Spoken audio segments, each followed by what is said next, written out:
really able to put something more comprehensive in place. So these are the major challenges. And I can see that a lot of you are identifying with these, which is huge. And keep that in mind. I want you to keep that in mind as we continue, which ones for you are really, if you even had to prioritize and think of which ones are impacting me most versus least, just keep that mental note of what those are for you. So here are these just 3 stats that I found related to stress in business that are really alarming. 83% of US workers suffer from work-related stress. I don't think that's a shocker, but that number has steadily increased, that's what's more worrisome, is that it has continued to increase over time. And that 83% of people say that they suffer from stress is is just huge, which means that this is a huge issue for not only organizations, but for each of us as individuals. The impact of that stress is that it cost US businesses over $300 billion annually because of the stress that their employees are experiencing. And so if you're an organization and you're thinking, you know what, this idea of emotional intelligence, we're not really sure what that even means, and we're not sure if it really would impact our bottom line. And there's some more stats that I'll share with you. It truly does impact the bottom line. And imagine if you were a business and you could change this in a positive direction, you would obviously be positively impacting your bottom line as well, because this is what the cost is. And that's also a mental health cost as well. And as we talked about earlier, these types of things are affecting the younger generation and younger workers more than it is older. So definitely millennials and Gen Z are experiencing even higher levels of stress, and women as well. Women are facing and experiencing higher levels of stress than men. So this is such an important topic with real implications. And the last one is that 43% of US employees think their employers care about their work-life balance. Only 43%. So what are you supposed to be thinking and feeling in your organization if what you believe is that, wow, I don't, not, it's not even a majority, it's not even 50% or half believe that their employer really even cares, that what I'm feeling or what I'm going through is that important. And so these stats point to really how important this is and the impact that it could have. So I'm going to kind of go through this pretty quickly, but these are what typically are the key influencers of our leadership capabilities. And I'm going to go through each one. And each of them are so unique, and they're really so beautiful in their own way, which hopefully it's great that all you're seeing. The first one is spiritual. There is a spiritual influencer as leaders that we face. And again, maybe this might be new to you, but this has everything to do with our purpose, our beliefs, our values, and our gifts as individuals. And so when you think about your overall sense of emotions and your intelligence and the impact that it has on your ability to lead, all of these influencers do have an impact at various and different degrees for each individual. And what's beautiful is because every one of us are so unique, not all of us may be facing the same exact ones. That's where this becomes very personalized. The second one is physical. This is a huge one. Health and wellness, which many businesses are now embracing even more, is also a key influencer on our ability to lead. So what our bodies are telling us, how we're eating, our sleeping patterns, any type of preventative care, all of that influences the way in which we lead. The next one is social, and this one you can think of as social influencers are the type of interactions that you're having with others that you work with. So it's sort of that idea of collaboration and teamwork. But also the key in this one is whether or not you really feel supported in your role and in your position. The next one is environmental. This is one I think that so many of us, We may think of it, but not in a very distinct sort of like a unique classified way. But the environment plays a huge role in our abilities to lead, right? If you're in an environment that is not pleasing or conducive to you being able to optimally perform in what it is that you need to do day in and day out, that has a huge impact. And this even includes those individuals, for example, who may not access to really sufficient Wi-Fi or to certain things that most of us sort of take for granted because we have it. But imagine if you have spotty Wi-Fi or you're in an area where there's very poor lighting or even not very comfortable to be in and day out, that obviously is going to impact your ability to lead. The next one is mental, and the next two, there is a very strong connection between mental and emotional. But the mental influencer is really the clarity that we all have in terms of what we are doing and our ability to remain focused on performing without being distracted. So this is more of that time management, productivity type of thing, and then emotional, which is our focus for today's presentation, is really how well our needs and desires are being met by what we are doing and how excited or enthusiastic we are about doing it. And so the one piece here is you'll see that the word emotional control is embedded in here, but when in order to have emotional control, it does require that each one of us start to better understand what emotions we're experiencing, and then more importantly, what do they mean? And so we're gonna, for the purposes of today, I just wanted to make clear that we're going to be focusing on emotions and EQ, but there are certainly other factors that do influence our ability to lead. And I know that some of you may be thinking that. So we're going to keep the ball rolling here. So what is EQ? What the heck? We throw this word around, but what the hell is EQ? Um, it's known as emotional intelligence, and it's really the ability to understand and use and manage our own emotions in positive ways. And that is to relieve stress, to communicate effectively, empathize with others, and really overcome challenges and diffuse conflict. And it's, to me, it's the practice of just using your head and heart to inspire and influence people so that they can in turn inspire and influence others.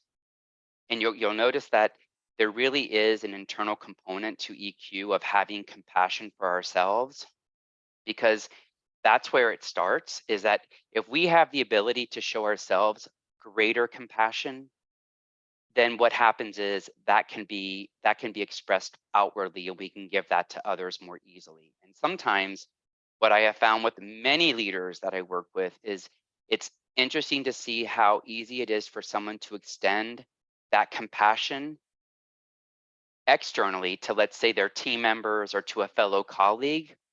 But when you try to bring it back to themselves, they cannot give themselves that same level of compassion. And that it's a really interesting dynamic that it really does start with us, because the ability to lead with greater ease is also that ability to have compassion. And it's just such an interesting phenomenon to me that we really, I don't think we spend enough time at earlier ages really going through and understanding how our emotions can be used to help us. We're just sort of left to thinking that they're there, but what the hell do we do with them? And so we're going to get into a lot more of what we can do with them to our benefit and to the benefit of others. So let's talk about the benefits. Hopefully, you guys, this isn't news, but if it is, this is great information. The benefits of EQ is that it's good for the body, it's good for the mind, it creates a happier workforce, it results in greater success, it increases our levels of satisfaction, not only within our jobs, but I would say even in our personal lives, because you can extend it outside of the workplace environment. And it does result in higher performance. And the leaders with high EQ treat their employees the way that they would like to be treated and focus on developing a work environment where staff feel valued and safe. And unfortunately, I would say that EQ in the workplace is a rare quality because the majority of leaders have been trained to believe that the workplace should be free from emotions. Many people still hold this belief that we shouldn't be expressing our emotions. But I can tell you that this is changing. It is changing. And many organizations are finding ways and spaces that allow employees to be able to share their emotions because you're a whole being. It's not like it's you're still experiencing emotions in your day to day when you're working. So to deny someone that doesn't really make a lot of logical sense. So now here are these stats are amazing. These are the stats that show the power of emotional intelligence, and these are, you can get this by the link. I can share this with you, but there's a link at the bottom. This was taken from LinkedIn.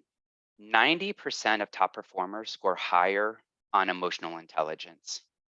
So it's equated with greater overall performance and success. It also equates to higher money. Individuals with higher EQ earn on average almost $29,000 more annually than those who score low on EQ. So you get paid more.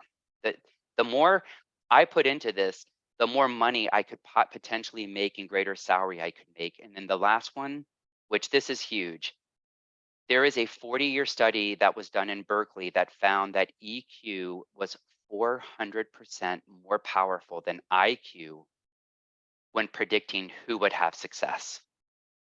And if you just step away from it, because EQ is not a static characteristic like IQ, it can be developed. That's the beauty of emotional intelligence, is that if we put our intentions into becoming greater in our performance around EQ, it's something that you can become better and better at over time, rather than just thinking that it's something that you can't, it's a static characteristic that really nothing can be done. There's no way that you can impact it.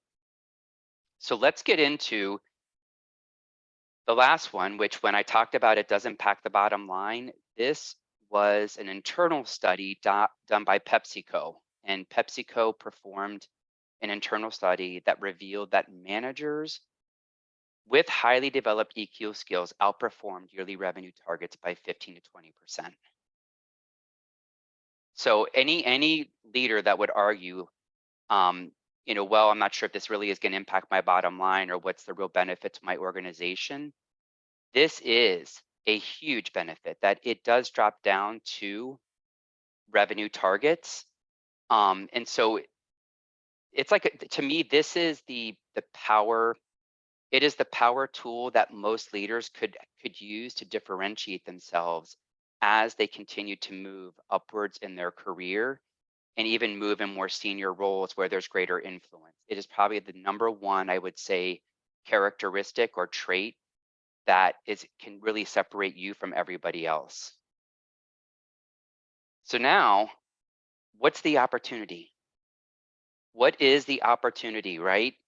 Most people misunderstand emotions. I think that's one of the main things, is that many times we tend to react and live in the effect of our emotions and forget that there is a purpose to them.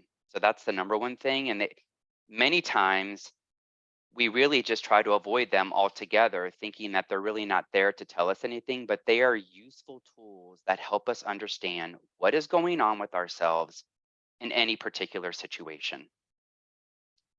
And for many of us, we just overlook them. We need to embrace the kind of leadership that is willing to get sweaty in the pursuit of selflessness and do the hard work that is necessary to cultivate EQ and these habits towards living with greater emotional awareness, understanding, and control. This is a great question that I would have you actually write down, or you can do a screenshot if you're tech savvy like myself. I tend to do that when I'm on presentations. This one question is a great question to start your day off every single day. I see we got a tech savvy person right there taking a photo.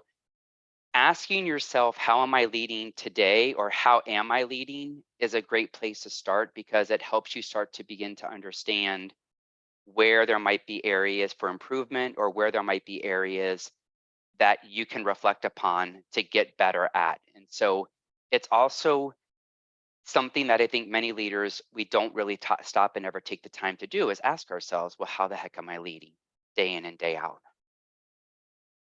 And if you'd like to take it one step further, if you don't have maybe in some organizations, if they're larger, they may have what's called like a 360 type of review process where other fellow employees and managers can rate your performance. You can also just ask this to fellow colleagues or someone that you really appreciate and admire and ask them, how would you say am I leading? Like to get that full picture.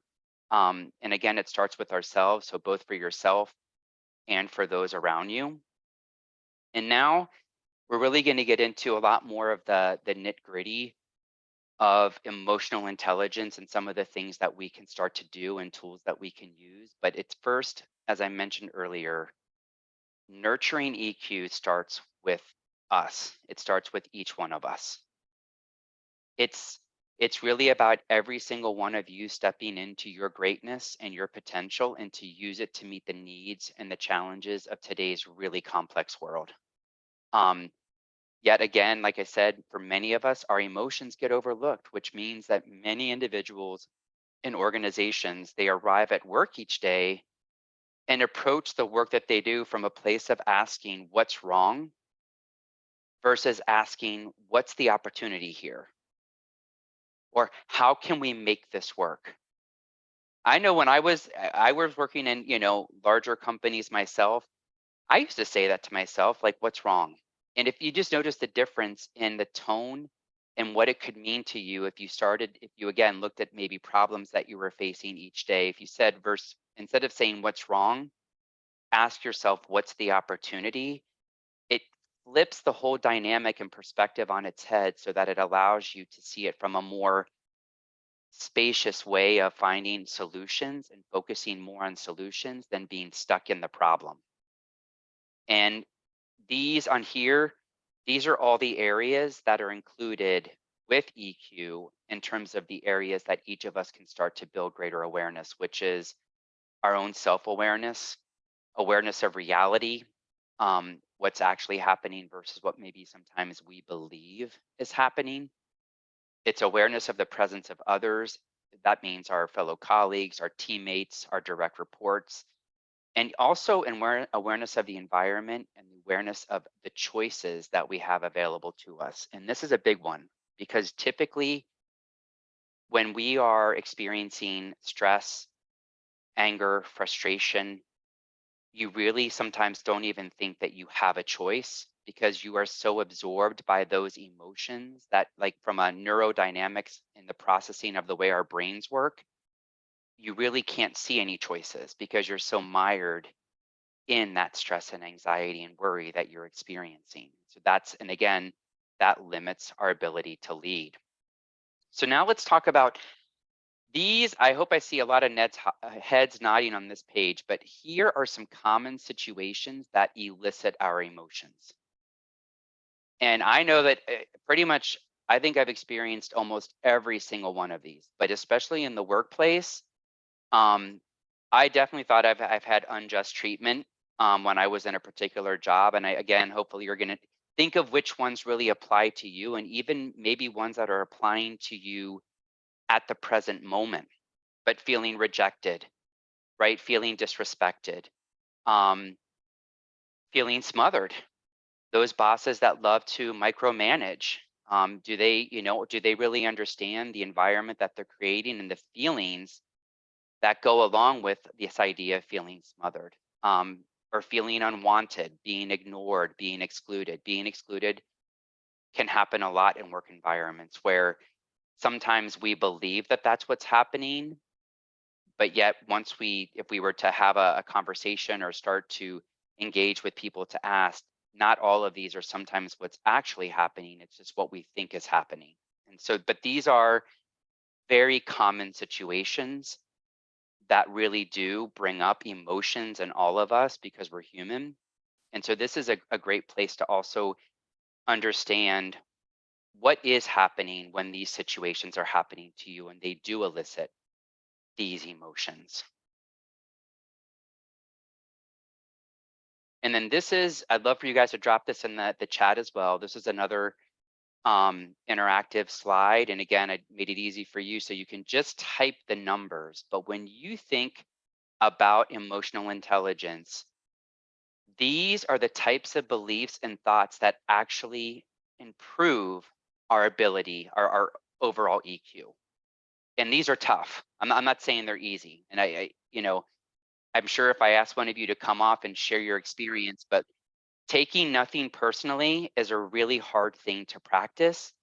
But imagine if you started to practice that more, the ability to not take things personally, how that would free up your emotions from to lead from a greater place of emotional intelligence. And these are all things that take real practice. Making no assumptions, that's another huge one. We make assumptions all day long, yet many times those assumptions are not founded, especially if we would go to the source or have a conversation with someone about what we think is the assumption. So these, I would say that, this is also a slide to take full advantage of, because these are areas that you can start to classify and identify within yourself to understand how you can build greater EQ. And there's ways to go about doing it. But I know for me, one of the biggest ones that I had problems, I've gotten so much better in this area. But when I first started my career, number 5 for me was tough. I mean, if I wasn't in control, I thought the world was going to end.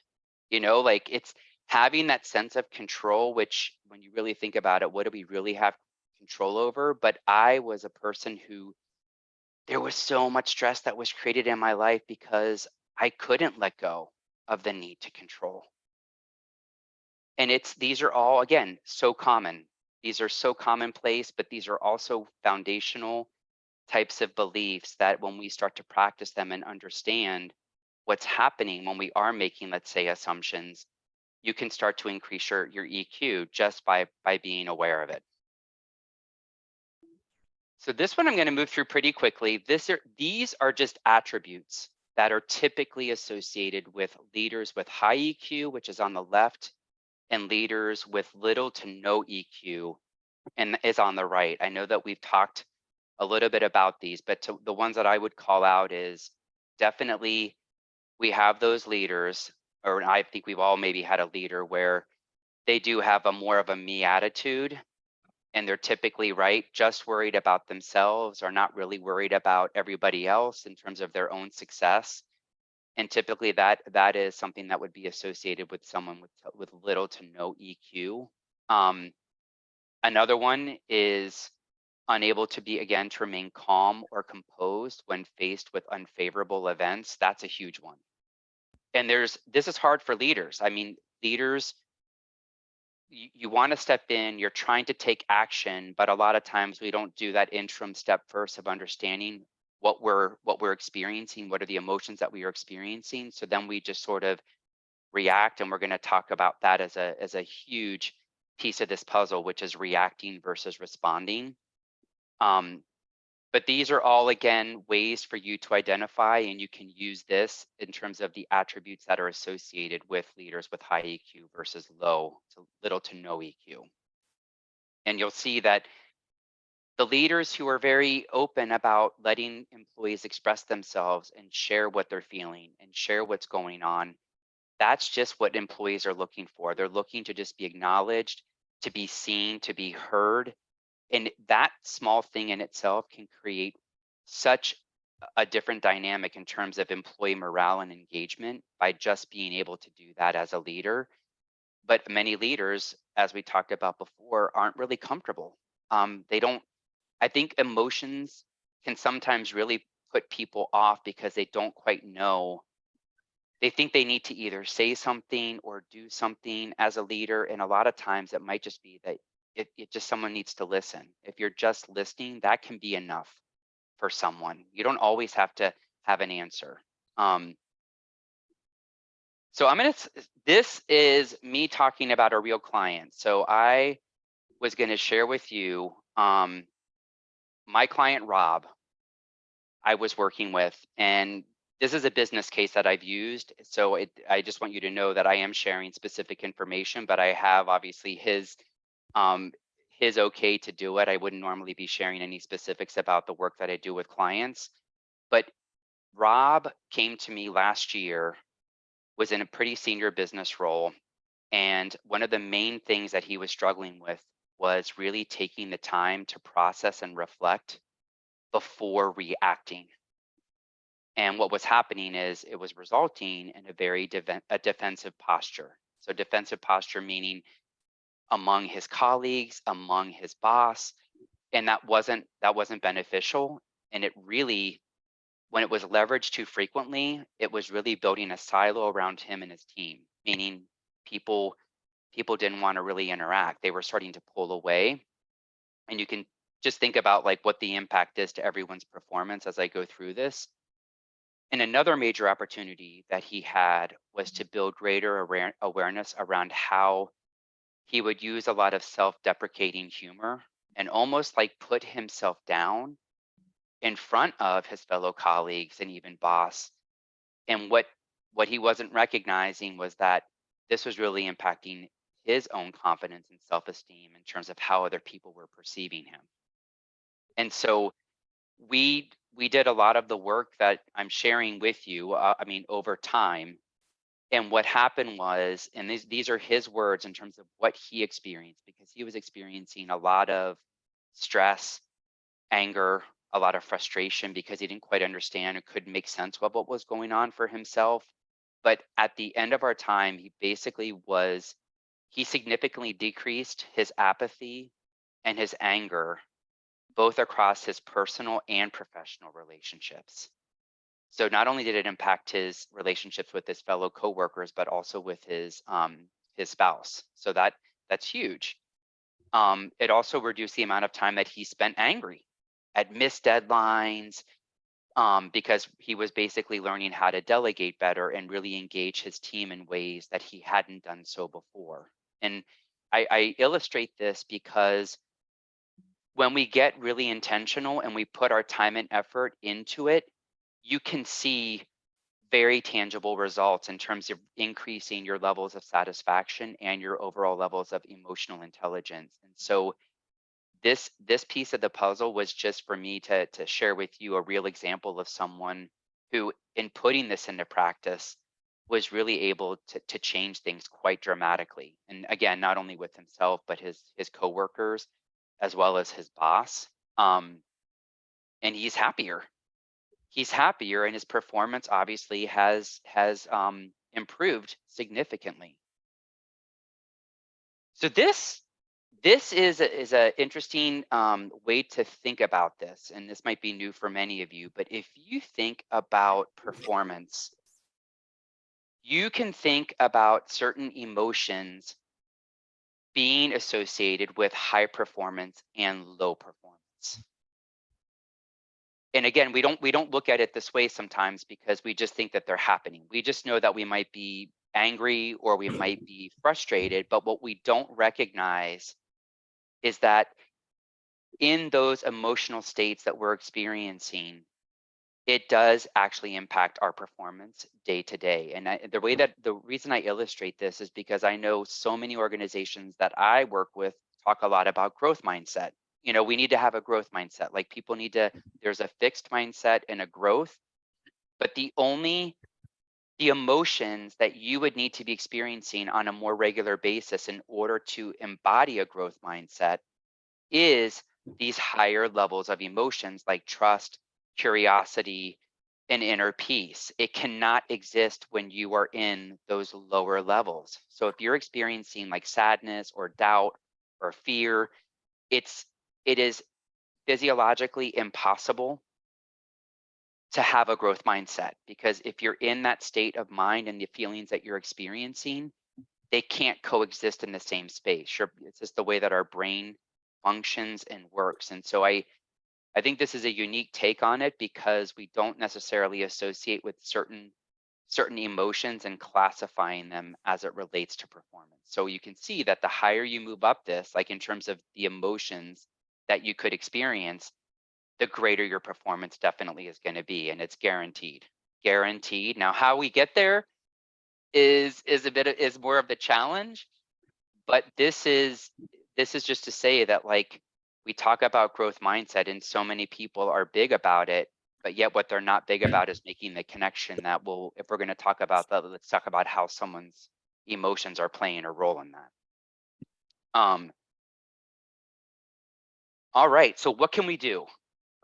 I've given you all this amazing, we've looked at the stats, we've seen the benefits, we have a general understanding of a lot of the ways in which our emotions, how our emotions are impacted, and making sense of that. But then, so now what can we actually do?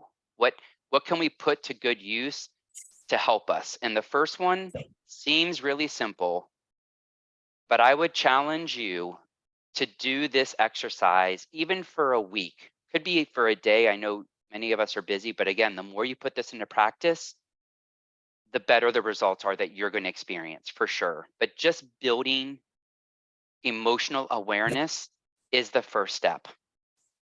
So, 3 questions that you can simply ask yourself at any given moment in the day, and I would ask that journaling is a really effective way to do this, because you get your ideas on paper, and there's um it's a way to really synthesize information in a more profound way. But just asking yourself in a moment, what am I feeling physically, is a place to start. Many of us recognize, right, that when we feel emotions, we actually may feel it in our body as well.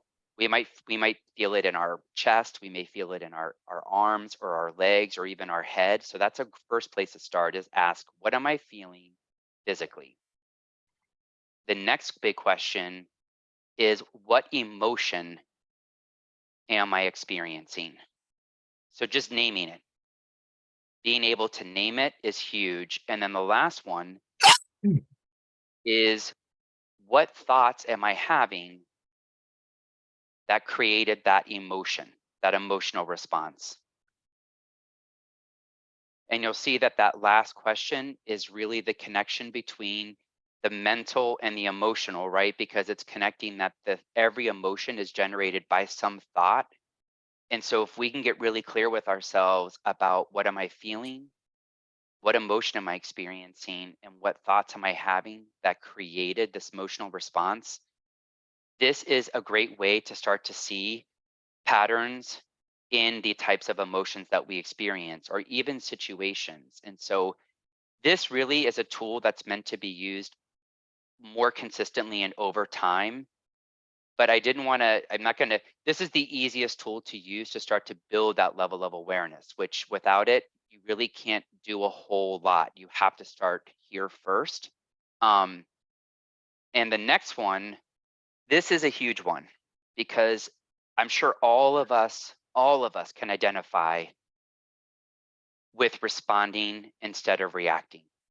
And I'm sure if I asked you to put in the chat, I know I kind of define it a little bit on this page, but even when you think of the word reacting, what comes to mind when I say that? When you hear the word react, what comes to mind? And it's usually like, right, that emotional outburst, or that immediate guttural instinctual response, emotional response in that moment.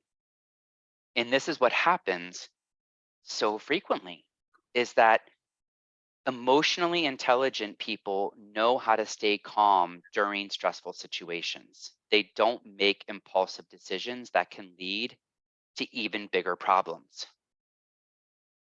So what they do is again, this is like a muscle. This is like us flexing muscles. I mean, many of us work out. Hopefully many of us are taking care of ourselves in however way um, we enjoy or whatever. But it's the same idea, that this all is like putting muscles to work.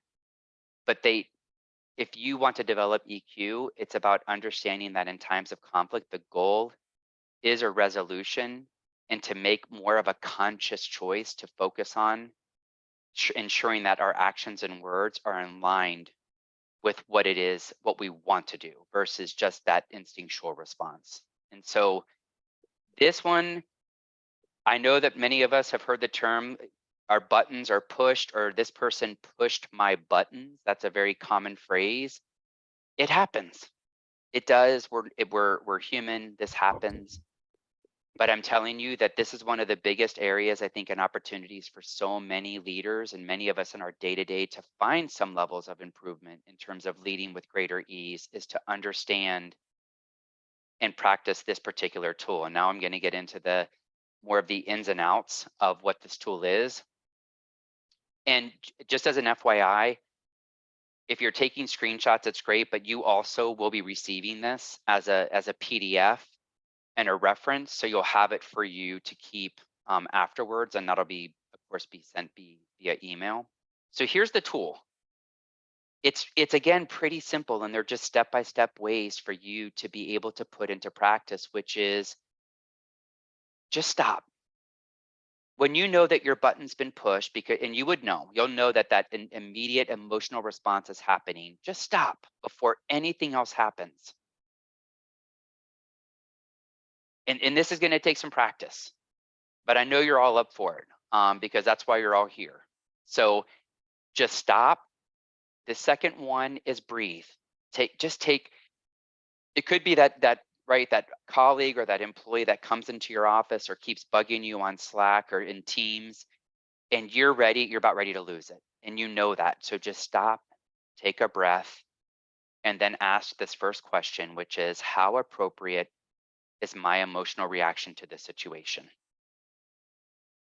If you can catch yourself beforehand, this is where it's golden, is that sometimes we just react, but this is to get us into a better mode of even questioning what we're experiencing before we actually react. And so then after you ask yourself, how appropriate is my emotional reaction to this situation? Then build on it by asking, well, what story am I telling myself that's causing me to be upset? Like, what's really going on? What's the story that I'm telling myself? And then after that, you can flip this by asking, well, what else may really be going on here? Because typically, that emotional response or that emotional button pushing is something internal to us. It really probably has nothing to do with this other person or thing or situation. So ask yourself, what else may be really going on here? Which then sort of diffuses it, because you start to recognize that you're like, wait a minute, this is what's actually happening. It's not, has nothing again to do with this person. And then think, if the situation comes up again, the same situation should come up again, how will I handle it? This one is probably, I'd say, golden in that it's really effective to use if you again can put it into practice. And so um, I won't be following up with a lot of you to find out how you're putting this into practice, but I'm going to trust that you are. And certainly you can always reach out to me if you have questions. Okay, the last tool, I know this, and this looks a little very scientific. Um, the last tool that I'm going to share with you is called holographic thinking. And I know that this is new for most of you. I can guarantee that many of you have probably not heard of holographic thinking, but what it is this challenges how we make decisions that help us in any given situation. And really, many of us are so different and unique that how we actually make decisions in our lives is as unique as you are. And so there are three main ways to making decisions. And most individuals rely on only one or maybe sometimes two of these. And again, what's beautiful is this is now bringing this into your conscious mind, because many times when we make decisions, we don't even recognize what where we're making that decision from. I can tell you for myself, and again, be thinking from your perspective where you tend to how you tend to make decisions. But I'd say historically have always tried to be that logical person, right? By analyzing the situation through examining the facts and the ideas, and usually in a linear and scientific way. And I think many of us attempt to do that and really try to do that. But I know that there is a lot of research in behavioral economics that does support that many of us actually make our decisions by our emotions. So you'll notice that there are three different ways. There's logic, emotion, and intuition. And emotion are would be if you're looking at a situation by examining how you're feeling about it. And then the last one, intuition, is instinctive knowledge that cannot be explained. Um, and I would argue that this is an area for many leaders to build that muscle and learn how to use intuition more, because it can be a very powerful tool in making decisions. And so the idea with this is, again, first, what is your tendency? I'd love for you to drop in the chat when you think about how you typically make decisions, maybe in your work life, it could be even in your personal life. What is your tendency? Do you tend to use logic? Do you tend to use emotion or intuition? And I'm going to bring up the chat because I can't, so I can see it. Yep, Josh, logic, Patrick, logic. Anyone else? Kathleen, intuition mostly.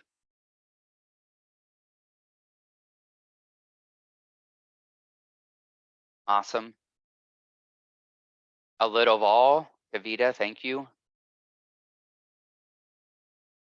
Sylvia, logic, but also emotion. So you can see it is typically, what's interesting is for many of you, you're sort of justifying that the idea that it's typically one or two. It could be one or two, but why this is a really cool tool is that if you could think of a decision that you need to make, especially when you know that you're probably in an emotional state, let's just say that you are sort of in that more anger, frustration, and you're not in this place of ease, what this can help you do is slow down before you have to make a decision and to start to think about it across these three dimensions. And what happens is, the reason why it's so powerful is that it actually allows you to see it much more holistically than if you were to only see it, let's say, from logic or logic and emotion. If you look at all three, and the way that you can do that is through these questions again, and you can use this at any time, big decisions, even small decisions. But if you had to make the decision based solely on logic, what course of action would you take? And then listening to your emotions, right? You do the same thing. If I had to make this decision based solely on my emotions, what course of action would I typically take? And again, for intuition, and what's cool is when you start to do that, you then now can look at all those possible courses of action and choose what would you do? And what it'll do is it sometimes will illuminate areas of thinking in terms of what's influencing your decision that you would not have taken into account. So it helps you make better decisions as a professional. And at the end of the day, most of us, that's probably where our if the value, the greatest value that many times we're bringing in our day as leaders is making really key business decisions, right? Making decisions for our organizations, or for what strategy we're going to move in, or what new piece of technology we're going to choose because it's going to help us work smarter or better or more efficiently. So all of this particular tool is huge because, again, it also stops you and has you think about a decision in a much broader frame of reference than you would otherwise. So I want to stop here, and I've given you a lot of information. So I wanted to stop and just answer any questions. And you can either drop those questions in the chat if you'd like, or if you'd like to come off um, mute, that's fine, whatever you feel comfortable with. And I'm just going to stop sharing for a minute.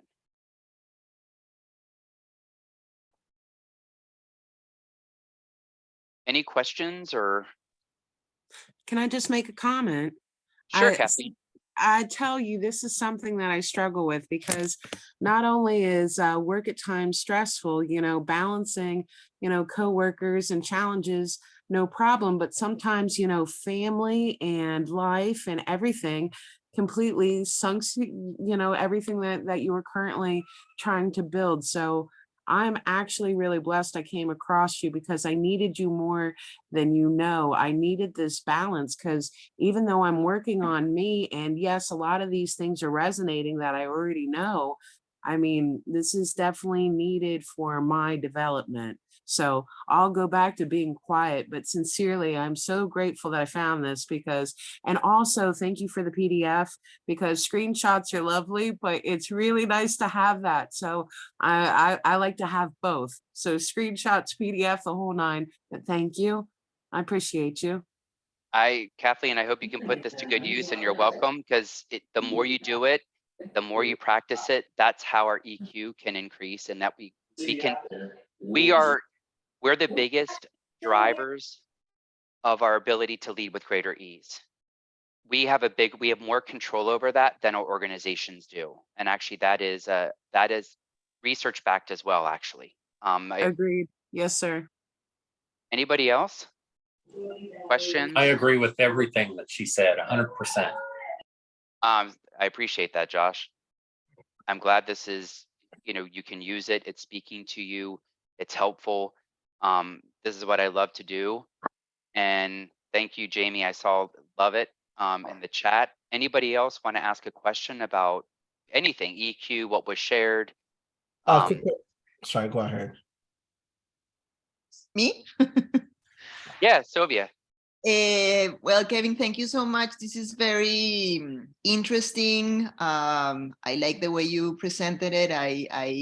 I believe everything you say because I know you from a long time ago, and this is exactly what you should be doing. So thank you so much. Yeah, I have a question about the last slide. Yeah. When you are working with a client and he or she is using this methodology, the emotion, intuition, and logic, do you let that person prioritize in a way, or do you guide the person to see more elements in one of the three aspects? Because in my case, I said logic and emotion, but I think I'm more of an emotion type of person, which is not good sometimes or most of the times. And I'm trying to picture myself using the methodology, and I will probably end up using more emotion, even though I'm using the structure. So I just wanted to know, how do you guide a person to go through that process without making the decision again with one of the elements? I don't know if I was clear enough in my question. Yeah, no, you're clear. There's definitely so anyone I work with, best. That is the premise. That is a premise of any great coaching that's happening in this world, is that what I'm helping this person do is understand that they have the ability to think about it in more of a three-dimensional way, help them understand how they can use it, right? How to actually use the tool itself. But in terms of the way in which they're using it, it would be driven. The question that I would be asking them is, then what do you think would be the best decision for you? Like after they've used the tool. And that's really what it does, is it does break the habit of helping them see it. If they're always seeing it from an angle of just using logic, it really broadens their thinking. And now they're like, well, now I can look at it from not only logic, but emotion and intuition, and then decide what they believe is best for themselves. And typically it might not even be for themselves, it's for their organization or team, because it's having broader implications. So I hope that answered. It's, yeah, there's never any telling. It's helping people discover that for themselves. And the initial discovery part is by using the tool, by just using the actual tool, which in itself is broadening their ability to make the best decision. Okay, thank you. Thank you. Sure. Anybody else?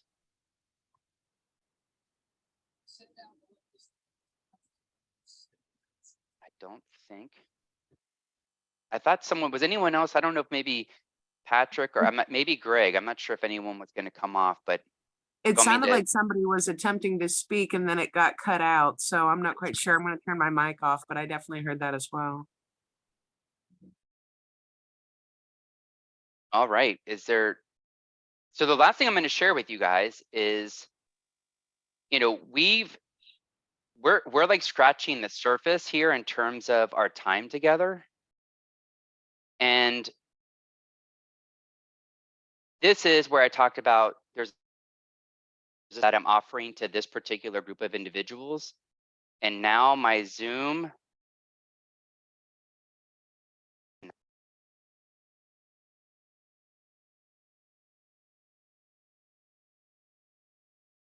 Can you guys hear me? Yes, sir, I can. Oh God.